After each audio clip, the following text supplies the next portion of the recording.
தமிழின தலைவர்கள் சொல்றது யாரு? சரி, உலகத்தில் வாழ்ந்து கொண்டு உலகத்தில் நீ குழப்பக்கூடாது. இது வரைக்கும் இல்ல சார், நான் உங்க வாதியே வர சார். திமுக தமிழின துரோகி உங்க பார்வையின்படி, காங்கிரஸ் தமிழின துரோகி உங்க பார்வையின்படி, பிஜேபி மனித குல விரோதின்றீங்க, காங்கிரஸ் தமிழின விரோதின்னு சொல்றீங்க. பாட்டாளி மக்கள் கட்சி இது வரைக்கும் நாம் தமிழர் கட்சியினர் ஒரு முறை கூட நீங்க வந்து பேரளவுக்கு கூட கண்டனம் தெரிவிச்சது கிடையாது. ஏன்பா துரோகி? வாய் புளிச்சதோன்னு பேசுறது ரொம்ப அறிவு கட்டத்தனம், அறிவீனமான தனம். நம்ம திராவிட முன்னேற்ற கழகத்தை பொறுத்த மட்டிலும் தமிழர்கள் பாதிக்க கூடாதுங்கிறதுல எங்களுக்கு இது இருந்தது. அப்படிதாங்க மாத்தணும். ஒன்னொன்னையும் ஒரு நிலையும் இப்போ சீமா வந்தா பிடிக்கிறாருன்னாக்க நாங்க வந்து கண்டிப்பா பிடுங்குவோம். 5 வருஷம் ஆட்சி கொடுங்க, நாங்க பிடுங்குற மாதிரி பார்ப்போம். நாங்க சொல்றோம் நடைமுறை சாத்தியம் இல்லாத சில விஷயங்கள் பச்சை இருங்க. சீமான் ஆட்சி இந்த மண்ணிலே வருமானால் கொடுத்து பாருங்க, 5 வருஷம் இந்த மண் சொர்க்க பூமியா மாறும்.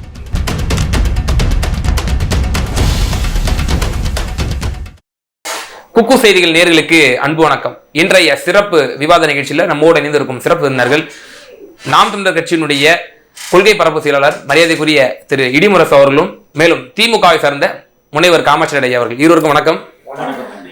இப்போ இந்த ஈரோடு கிழக்கு தேர்தலில் எவ்வளவோ பிரச்சாரங்கள் செஞ்சாரு திரு சீமான் அவர்கள். சரி, எத்தனை முறை நீங்க வந்து திராவிடத்தை எதிர்த்து நீங்க பேசிருப்பீங்க? எத்தனை முறை நீங்க ஆரியத்தை பிஜேபி எதிர்த்து நீங்க பேசிருப்பீங்க? அதிகமா எதுல நீங்க செலவிட்டீங்க உங்களுடைய கருத்துக்கள்ல?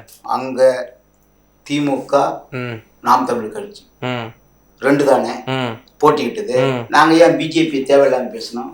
அப்போ பார்ப்பா நான் எல்லாத்தையும் சமமாக பார்ப்பான்னு சொல்லி அங்க விளக்கக்கூடிய கொடுக்க வேண்டிய ஒரு அங்க சூழ்நிலை எதுக்கு வருது? பிராமணர்ல அடிச்சுதான் வந்து திமுக அவ்வளவு தூரம் வளர்ந்துருக்கு அப்படின்னு சொல்றீங்களே. வந்து எல்லாரும் பாப்பான்னு நினைச்சிடக்கூடாது. எல்லோரும் சாதி பார்த்தா எல்லோரும் வந்து தீட்டுன்னு சொன்னா கிடையாது. பாரதிங்கிற ஒரு உத்தமர் இருக்காரு, பாப்பான் தான். விதிவிலக்கெல்லாம் வந்து விதியாயிடுன்றீங்க நீங்க. அவரும் பாப்பான் தான். பொதுவா பேசுற போது நாங்க வந்து எல்லாரையும் வந்து இழிவா பேச முடியுமா? பாரதி பாப்பா, எத்தனையோ வாவுசி ஐயர் பாப்பான், இவங்கெல்லாம் வந்து சமூக அக்கறையோடு சமூக நலனுக்காக போராடி இருக்கிறாங்க. நீங்க ஒரே இது பண்ணக்கூடாது. பிள்ளை மன்னிக்கணும், மன்னிக்கணும், ஓவேசா சாமிநாத ஐயர் இது பண்ணிருக்கிறாரு. தெரியுதுங்களா? இந்த மாதிரி வந்து எல்லா பொதுப்படையா பேசுற போது நீங்க அங்க போயிடக்கூடாது. உடனே போயிடும். ஏதாவது சீமான் வந்து எங்கேயாவது இடத்துல வந்து பேசுவாரு, அதை நம்ம பேசிக்கலாம்னு பேசக்கூடாது. நான் என்ன சொல்றேன், திமுக எதிர்ப்புறையில நாம் தமிழ் கட்சி 2 பேர் தான் அங்க சண்டை களத்துல. 2 பேர் தான் பேசணும். தேவையில்லாம அவங்க பிஜேபியோ அல்லது வந்து அண்ணா திமுகவோ பேச வேண்டிய இது அங்க கிடையாது.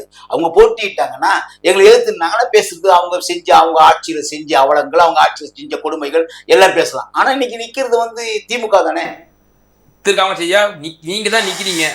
அதே போல இந்த வரக்கூடிய 2026 சட்டமன்ற தேர்தலையும் சீமான் வர்சஸ் ஸ்டாலின் அப்படிங்கிற ஒரு நேரட்டிவையும் சீமான் அவர்கள் இதன் மூலமா பறைசாற்றிட்டாரு அப்படின்ற ஒரு விஷயத்தையும் சொல்றாங்க.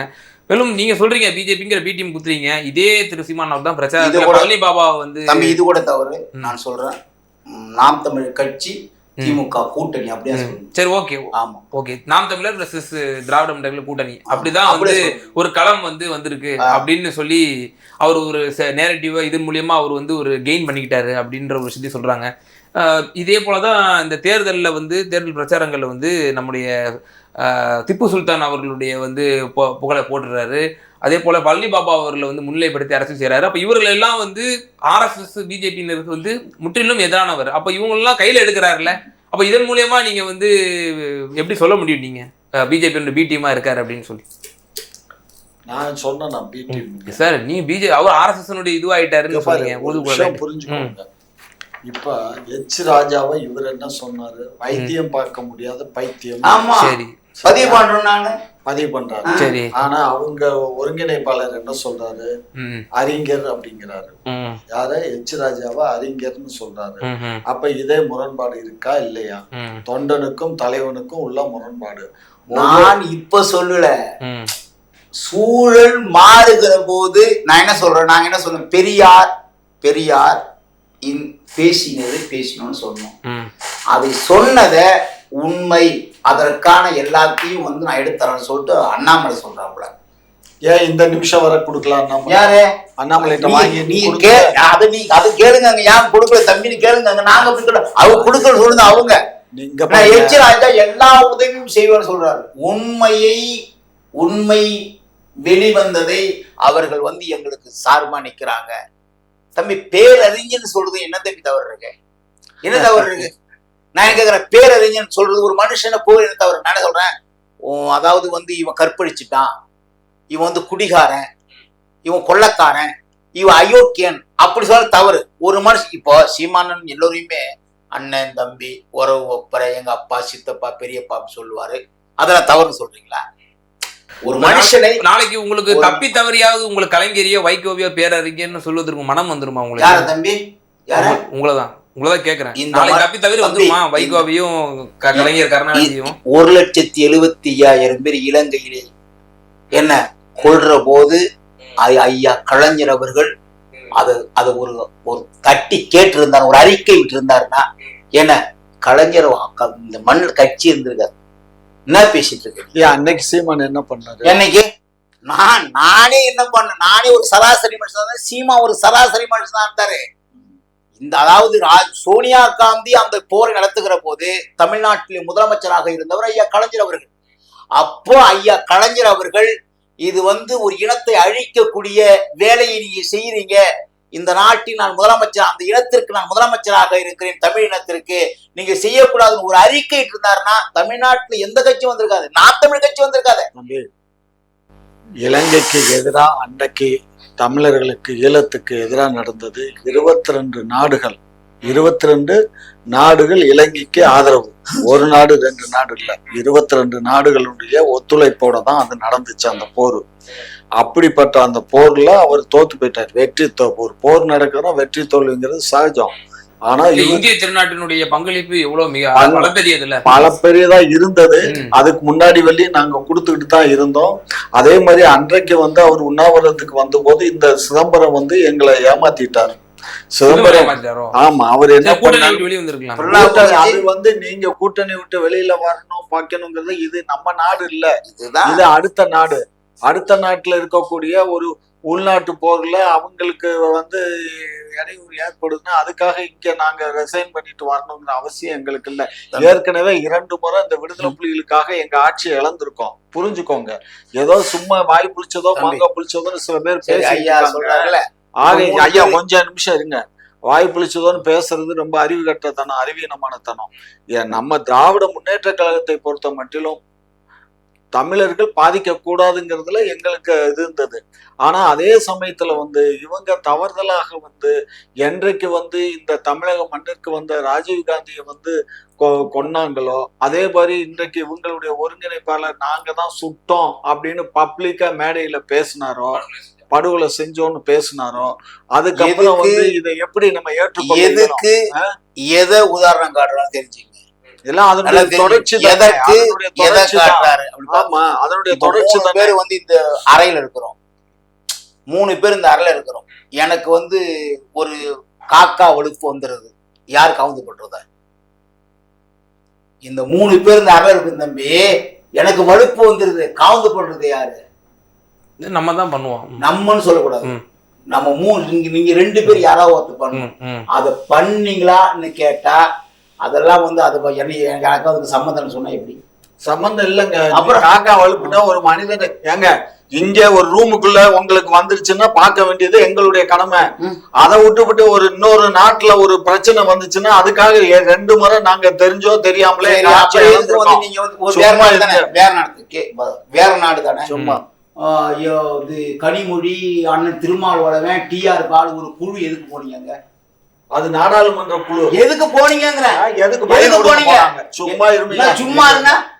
அந்த குழு போச்சா இல்லையா? சம்பந்தமே இல்ல, வேற நாடு. அது யார் அனுப்பிச்சா அந்த குழு? வேற நாடு, அது பேசக்கூடாது. வேற நாடு அது. அந்த நாட்டுல போர் நடக்கும்போது எங்களுக்கு அதுக்கு சம்பந்தம் இல்ல. நாடாளுமன்ற குழுவை உங்களுக்கு வேற நாட்டுக்கு அனுப்புனீங்க, அதுக்கு போய் சொல்லுங்க. அண்ணன் திரும்பவும் போனார், அங்க போனார் அண்ணன். ஒரு டிஆர் பாலு, அக்கா தங்கச்சி கனிமொழி, அது திருமாவளவன் ஒரு குழுவே போய் அங்க விசாரிச்சு அப்படிலாம் போர் குற்றம் நடக்கல, அதாவது குற்ற வழக்குல ராஜபக்சே அரசு வந்து இவங்களை வந்து அநியாயமா கொள்ளல அப்படின்னு சர்டிபிகேட் கொடுத்தீங்களா இல்லையா? அங்க எந்த பிரச்சனையும் இல்லைன்னு சொன்னீங்களா இல்லையா? சரி, உங்களை யாரு போக சொல்றது? வேற நாட்டுக்கு நீங்க ஏன் போறீங்க? சரி சரி, இப்போ கலைஞர் இப்போ வேற நாட்டுக்கு நீங்க ஏன் போறீங்க சொல்லுங்க. அது வேற நாடு. இப்ப நீங்க என்ன உங்களோட சாராம்சம்? இப்ப கலைஞர் தமிழ்னு துரோகி கலைஞர் அவர் சொன்னது நான் சொல்றேன். அதான் சார், இப்ப நீங்க வரலாற்றோட சொல்றீங்க சார், சான்றோட. ஆமா, 1.25 லட்சம் பேர் படுகொலை செய்யும் போது இங்க வந்து பேசாம இருந்தாரு, எங்க தமிழர்கள் கதை சாவடிச்சாங்க, எங்களை அமைதியா இருந்தாரு, அதனாலதான் வந்து நாம் தமிழர் கட்சிங்கிற ஒரு கட்சியை வர வைக்க வேண்டிய உருவானது சூழ்நிலை அப்படின்னு சொல்றீங்க இல்லையா? அப்போ அந்த அநீதிக்கு வந்து பாட்டாளி மக்கள் கட்சிக்கு வந்து துணை இல்லையா சார்? எந்த பாட்டாளி மக்கள்? பாட்டாளி மக்கள் கட்சி 2009 அவங்களும் கூட்டணியில இருந்தாங்க சார், மத்திய அமைச்சர்ல இருந்தாங்கல்ல. நான் என்ன சொல்றேன், அவங்களுக்கு அந்த அநீதியில பங்கு இருக்கா இல்லையா? தலைமை வகித்தது யார்? தமிழின தலைவர்கள் சொல்றது யாரு? சரி, உலகத்தில் வாழ்ந்து கொண்டு நீதி இல்லையா சார்? அவரு உலகத்தில் நீங்க குழப்பக்கூடாது. இல்ல இது வரைக்கும் இல்ல சார், நான் உங்க வாதியா வரேன் சார். திமுக தமிழின துரோகி உங்க பார்வையின்படி, காங்கிரஸ் தமிழின துரோகி உங்க பார்வையின்படி, பிஜேபி மனித குல விரோதின்றீங்க, காங்கிரஸ் தமிழின விரோதின்னு சொல்றீங்க. பாட்டாளி மக்கள் கட்சி இது வரைக்கும் நாம் தமிழர் கட்சியினர் ஒரு முறை கூட நீங்க வந்து பேரளவுக்கு கூட கண்டனம் தெரிவிச்சது கிடையாது. ஏன்பா இந்த இன படுகொலைக்கு வந்து நீங்க மத்திய அமைச்சர் பதவியில் இருந்தீங்க நீங்க கேட்டதே இல்லையா? டாக்டர் அன்புமணி ராமதாஸ் அவர்கள் மக்கள் கட்சி ஆளுங்கட்சியில் இருக்காரு, ஆளுகிற பொறுப்புல இருக்காரு சார். அவர் மத்திய அமைச்சரா இருந்தாரு சார். யாரு? டாக்டர் அன்புமணி ராமதாஸ் இருந்தாருங்க. தமிழ்நாட்டுல வந்து முதல்வர் வந்து யாருன்னு கேட்டா, முதலமைச்சருக்கு என்ன சார் அதிகாரம் நீங்க சொல்லுங்க? முதலமைச்சருக்கு என்ன அதிகாரம்? இந்த மாதிரி கேள்வி கேட்டா கோவரமா என்ன அதிகாரம் கேட்டா, இந்த நாட்டினுடைய 12 கோடி மக்களுக்கு அவர்தான் தலைவர். என்ன அவர் எடுக்கிற முடிவுதான். அது மாதிரி 40 நாடாளுமன்ற உறுப்பினர்கள். இன்னொன்னு தெரியுமா, இன்னும் தெளிவா சொல்லுவேன் நான். கலைஞர் அவர்கள் முதலமைச்சர், கனிமொழி அவர்கள் வந்து நாடாளுமன்ற உறுப்பினர், அண்ணன் வந்து மூக்க அழகிரி அண்ணன் வந்து ரசாயனத்துறை மந்திரி, தெரியுதா? ராசா கூட இருந்தார். ராசா கூட எல்லோரும் கேபினட் அந்தஸ்து இருந்தாங்க. அதான் சார், ஒருத்தர் கூட ஏங்க இவரு ஹெல்த் மினிஸ்டர் இருந்தார் சார். யாரு? டாக்டர் அன்புமணி ராமதாஸ். மொத்தமா எல்லாம் போகிற போது ராமதாஸ் பாரு, அன்புமணி ராமதாஸ் அவர் தமிழ்நாட்டுல அவரு நீங்க இன்னும் வரைக்கும் ஒரு தமிழ் தேசிய கட்சியா தான் பாக்குறீங்க. இப்படி பேச நெறியாளரா பேசுங்க. அதாவது என்னன்னா, தமிழ்நாட்டிலேயே முதலமைச்சர் ஐயா கலைஞர் அவர்கள், அவர் ஒரு அமைச்சர், அவருக்கும் வந்து அவருக்கு தப்பான உணர்வு இல்லன்றீங்களா? அவருக்கு துரோகத்துக்கு துணை போறான்றீங்களா? அவருக்கும் அறிவுரை சொல்றது கலைஞர் தான். இப்படி பேசுங்க. அங்க போய் நாடாளுமன்றத்துல அங்க வந்து இலங்கையில ஒரே போரா இருக்கு. நம்ம மக்களை வந்து ராஜீவ்காந்தியோட கூட்டணி வச்சுக்கிட்டு வந்து இது பண்ணீங்க நீங்க. இப்போ வந்து அவர் என்னங்க பொறுப்பு இருக்கு, என்னங்க பதவி இருக்குன்னு கேக்குறீங்க நீங்க. சரி, ஓகே காமாட்சி, நிறைவான கருத்து. பாதுகாப்பு இல்லா தமிழ்நாடு இபிஎஸ் அவர்கள் வந்து ஒரு அறிக்கை போட்டிருக்காரு. குறிப்பாக கிருஷ்ணகிரி மாவட்டத்தில் ஒரு 8ஆம் வகுப்பு படிக்கக்கூடிய ஒரு மாணவியை வந்து 3 ஆசிரியர்கள் வந்து பலாத்காரம் செய்து, அது ஒரு பெரிய ஒரு சம்பவம் நம்ம பார்த்துருப்போம். தொடர்ச்சியாக இந்த மாதிரி பெண்களுக்கு எதிரான சம்பவம், குழந்தைகளுக்கு எதிரான சம்பவம் அதிகமாக பார்க்குறோமே சமீப காலகட்டத்தில். காரணம் என்னன்னா, இப்போ வந்து நிறைய ஊடகங்கள் வந்து பெருத்து போச்சு. இது வந்து காலம் தொட்டு நடந்துக்கிட்டு தான் இருக்கு. இந்த விஷயங்கள் எல்லாமே வந்து காலங்காலமா நடந்துக்கிட்டு தான் இருக்கு. ஆனா ஊடகங்கள் இப்ப அதிகமா போனதுனால ஊடக வெளிச்சங்கள் நிறைய படுது. ஆகையினால இது போன்ற ஒரு நிகழ்வுகள்லாம் அதிகமா தென்படுது. ஆனா இது வந்து மிகப்பெரிய தவறு. எது தவறு? இந்த அயோக்கியம் ஒரு டீச்சர்ஸ் கல்வி கத்துக் கொடுக்க வேண்டிய இடத்துல இருக்கக்கூடிய ஆசிரியர்கள் தன்னிடம் கல்வி 36 நாட்கள் இந்த ஆண்டினுடைய துவக்கத்துல ஜனவரி 31 நாட்கள், இப்போது 6ஆம் தேதியில இருக்கும். 36 நாட்கள்ல 95 பாலியல் சீண்டல்கள் வந்து நடந்திருக்கு. அதுல 5 அரசு பள்ளியினுடைய மாணவிகளுக்கு, ஒரு தனியார் பள்ளியினுடைய மாணவிக்கு நடந்திருக்கு நம்ம பார்க்கிறோம். ஆமா பார்க்கிறோம். இப்ப அவங்க எல்லாத்தையுமே கைது பண்ணிருக்கு. 96 சீண்டல் நடந்துச்சுன்னா யாரையும் விட்டு வைக்கல, எல்லாத்தையுமே கைது பண்ணி எல்லாத்தையும் சட்ட திருத்தம் நம்ம வந்து கொண்டு வந்தோம். அது கடுமையான அந்த சட்டத்தினாலதான் இப்போ எல்லாரும் கைது செய்யப்பட்டு அந்த சட்டத்தினுடைய அடிப்படையில் தான் வழக்கு நடக்குது.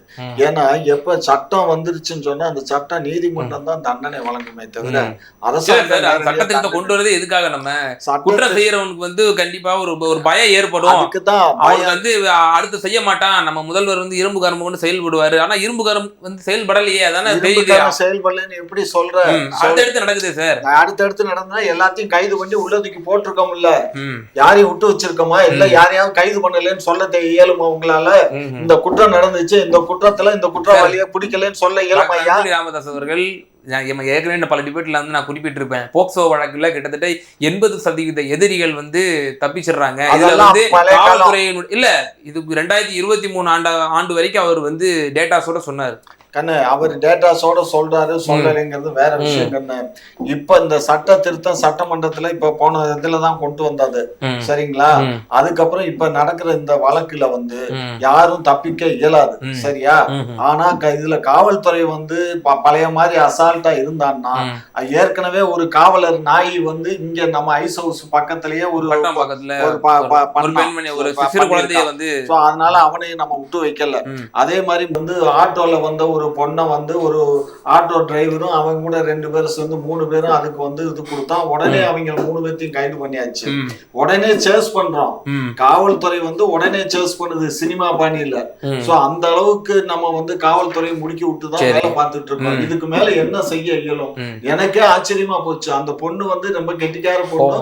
எங்க அவ வந்து அந்த இதை ஜிபிஎஸ் பார்த்து வர்றா. அவ அந்த ஃப்ரெண்டு அவ கரெக்டா பல்லாவரம் போலீஸ்க்கு நீட்டா அவ அந்த ஜிபிஎஸ் காப்பி அனுப்பிச்சு அந்த பல்லாவரம் போலீஸ் உடனே போய் சர்ச் பண்ணி பிடிக்குது. சோ அந்த அளவுக்கு வந்து நம்ம வந்து வேகமா தான் செயல்படுறோம். யாரும் அசால்ட்டாவோ மெத்தனமாவோ இருக்கல. இப்ப இதுக்கெல்லாம் தீர்வு அண்ணன் சீமான் சொல்றாரு, இந்த மாதிரி நான் வந்தா கடுமையான தண்டனை கொடுப்பேன், பெண்களுக்கு எதிரான வன்முறைகளுக்கு வந்து அவர் சில முடிவுகள் சொல்றாரு.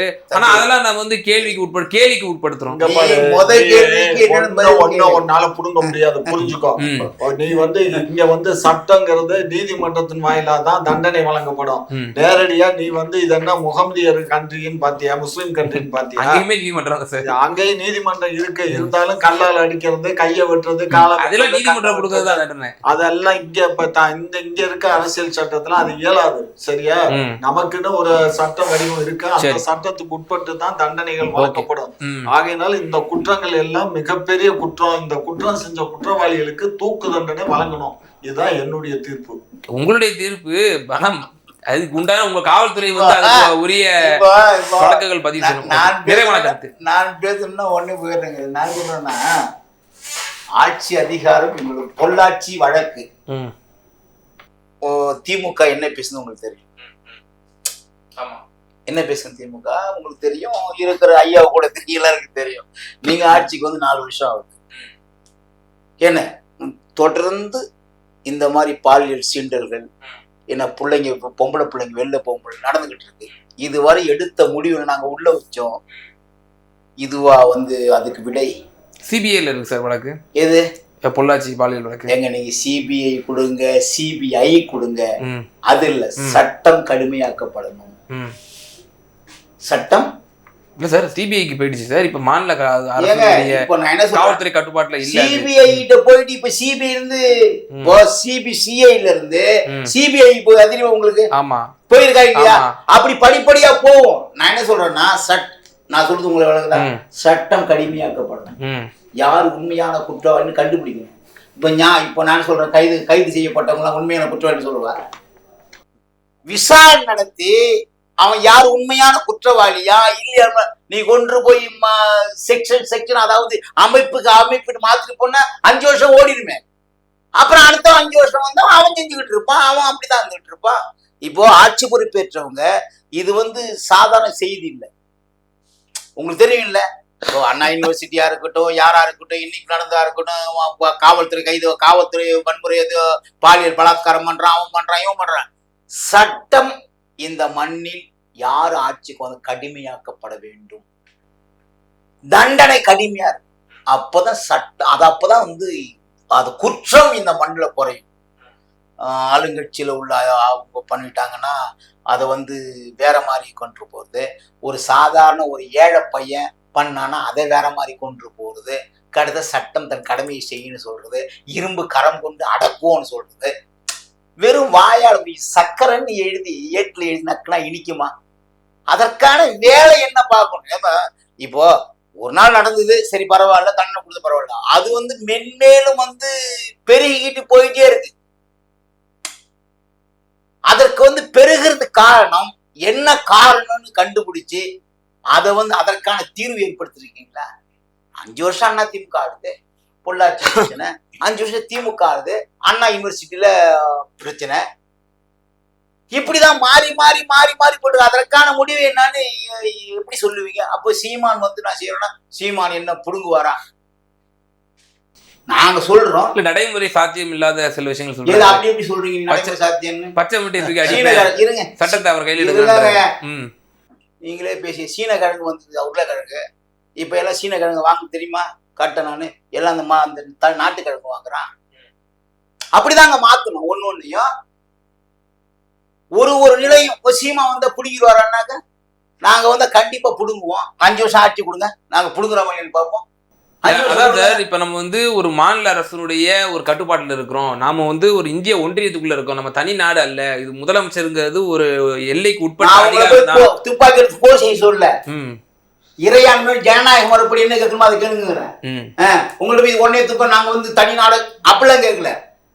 40 MP கொண்டு போறீங்க, அதாவது நேர்த்தியான முறையில அங்க வாதம் பண்ணுங்க, எது நீதி அது வென்று வாங்கன்னு சொல்றோம். நாங்க அங்க போய் ஜாடரா போட்டு உங்களுக்கு இல்ல, முத நாள்ல போய் கோபேக் மோடிங்கிறது, அப்புறம் அதுக்கப்புறம் வந்து வெள்ளை கூட பிடிக்கிறது நான் சொல்ல வரல. நானு இந்த மண்ணிற்கு என்ன தேவை? 40 MP நாடாளுமன்ற உறுப்பினர் கொண்டு போயிருக்கிறீங்க, அங்க போய் வாதம் பண்ணுங்க. இந்த பெண்களுக்கு எதிரான நடக்கக்கூடிய வன்முறைகளுக்கு நாம் தமிழர் கட்சியின் சார்பாக தீர்வுகளை வந்து மிக சுருக்கமா ரத்தின சுருக்கமா சொல்லிடுங்க. இந்த தீர்வுகளுக்கு என்ன சொல்லுங்க? அதாவது மிக சுருக்கமா அப்படி பண்றவன் உண்மையான குற்றவாளின்னு விசாரணை பண்ண பிறகு அது அவன் தான் குற்றவாளி. ஒருத்த கை எடுத்துருவோம், ஒருத்த இல்லைன்னா விரல் எடுத்துருவோம், இல்ல அது கண்ணு நோண்டுவான். அது எப்படி சார் சட்டத்துக்கு உட்பட்ட எப்படி குற்றவாளி? அப்படிதான். அப்பதான் சட்டம் கடுமையாக்க பண்ண அர்த்தம். சும்மா தட்டி விட்டு நீதிபதி சொல்லிட்டு போறது இல்ல. அவன் விசாரணைக்கு பிறகு உண்மையான குற்றவாளி சொன்னா அந்த குற்றத்துக்கு ஏத்த மாதிரி அவன் உடல் உறுப்புகளை வந்து கட் பண்ணி எடுத்துருவோம். அதுக்கப்புறம் அவன் தவறு பண்ணுங்கிற ஓட்டுக்காக இல்லைங்க, இது அவன் ஓட்டு போடுவான் அப்படிலாம் கிடையாது. இந்த சமூகத்தை காப்பாற்ற வேண்டும் சொன்னா இதெல்லாம் பண்ணி ஆகணும். சட்டம் கட்டில அரசியலமைப்பு சட்டத்தையே வந்து நம்ம திருத்தம் செய்யணும் சார். நாங்க அதை சொல்றேன். எத்தனையோ சட்டம் வந்து அங்க ஏத்திருக்கிறீங்க, சட்டசபையில மசோதா கொண்டு வந்து ஏத்துங்க சட்டத்தை. மேலுமே பெரிய மனிதன் வாழ முடியாத நிலைப்பாடு இந்த மண்ணை உருவாக்கி தெரியுமா உங்களுக்கு? மனிதன் நேர்த்தியாக மானத்தோடு வாழ முடியாத நிலை இந்த மண்ணை உருவாக்கிட்டே இருக்கு. ஜனநாயக மக்களாட்சி தத்துவம் எதுக்கு வந்து வீண் போட்டு போடுறீங்க? சும்மா ஓட்டு போறது வந்து பொங்கல் தீபாவளி மாதிரி திருவிழா நடத்தி 5000 ரூபாய் ஓட்டு கொடுக்கறது இல்ல.